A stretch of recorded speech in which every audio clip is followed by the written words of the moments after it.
Place maintenant à la coopération entre la France et le Rwanda. L'ambassade de France indique qu'elle commencera à délivrer des visas court séjour à partir de septembre prochain.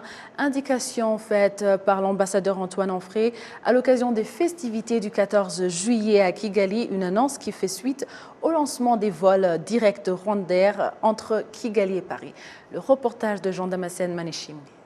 Le jour de gloire est arrivé contre nous de la tyrannie, l'étendard sanglant est levé, l'étendard sanglant. Ambiance festive à Kigali, à l'occasion de la fête nationale française du 14 juillet. S'exprimant pour l'occasion, l'ambassadeur de France au Rwanda a laissé entendre que les bonnes relations entre le Rwanda et la France continuent de porter des fruits. Le premier acquis dans la relation bilatérale et le plus récent que je souhaite évoquer en ce 14 juillet 2023, c'est la mise en place d'un vol direct entre Kigali et Paris par Rwandair, avec 3 allers-retours par semaine. L'ouverture de cette ligne, le 27 juin, aura précédé de quelques semaines l'ouverture par la France d'un service des visas de plein exercice, c'est-à-dire d'un service des visas qui traitera aussi la demande de visa de court séjour. Ce service répondra aux besoins des visiteurs ayant Paris comme point d'entrée dans l'espace Schengen, qu'ils empruntent le vol Rwandair au départ de Kigali ou qu'ils choisissent de transiter par un hub non situé dans Schengen, pourvu qu'ils arrivent dans un aéroport français. L'accord de représentation que nous avons avec la Belgique prendra ainsi fin le 18 septembre prochain. Et je saisis d'ailleurs cette occasion pour remercier nos collègues belges pour le travail réalisé au profit de la France depuis plusieurs années. Un vol direct Kigali-Paris et très bientôt donc un service des visas au sein de l'ambassade de France, doté de moyens renforcés et à même de délivrer du Schengen court séjour, ce sont 2 bonnes nouvelles que je voulais partager avec vous. Une son de cloche du côté rwandais.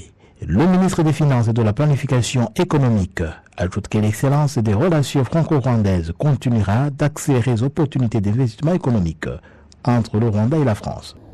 Une étape importante dans le cadre de la coopération économique entre les 2 nations a également été franchie, avec la signature d'un accord de non-double imposition en matière d'impôt sur le revenu et de prévenir la fraude et l'évasion fiscale.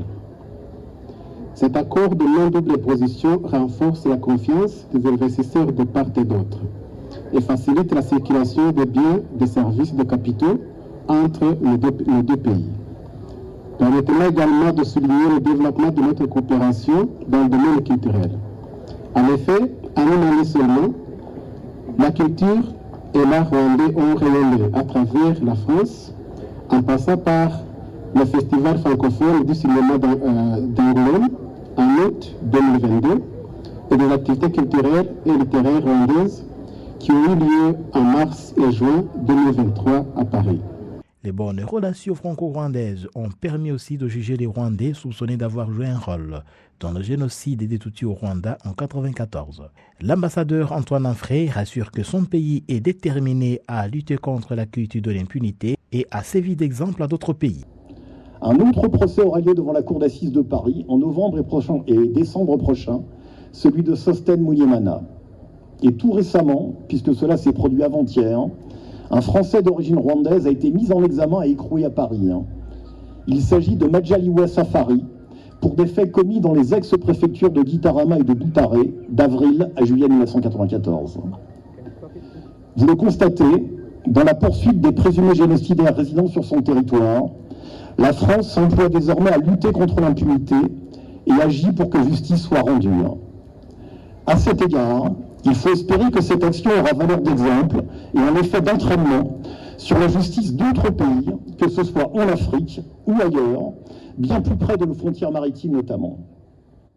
L'histoire, la mémoire, la justice sont des impératifs, alors que les discours de haine sont hélas de retour dans la région des Grands Lacs et que les accusations en miroir ressurgissent à l'approche des 30e commémorations du génocide. D'après l'ambassadeur de France au Rwanda, en 2021, une vingtaine d'entreprises françaises opéraient au Rwanda et ont doublé 2 ans après, un autre signe éloquent de la vitalité des relations excellentes entre le Rwanda et la France.